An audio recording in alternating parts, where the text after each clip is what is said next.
சுந்தர நீரணிந்தும் மெழுகி தூய பொன் சிந்தி நீதி பரப்பி இந்திரன் கற்பகம் நாட்டி எங்கோ எழில் சுடர் வைத்து கொடு எடுமின் அந்தரற்கோர்நயன் தன் பெருமான் ஆழியால் நாதன் நல்வேலன் தாதை எந்தரம் ஆழ்வுமையாள் கொழு நற்கே ஏய்ந்த பொற்றுண்ணம் எடுத்தும் நாமே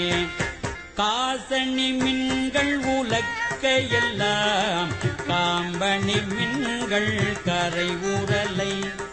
நேசம் உடைய அடியவர்கள் நின்று நிலாவுக என்று வாழ்த்தி தேசம் எல்லாம் புகழ்ந்தாடும் கத்தி திரியேகம்பன் செம்பொன் கோயில் பாடி பாசவினேயை பறித்து நின்று பாடி புற்றும் நம்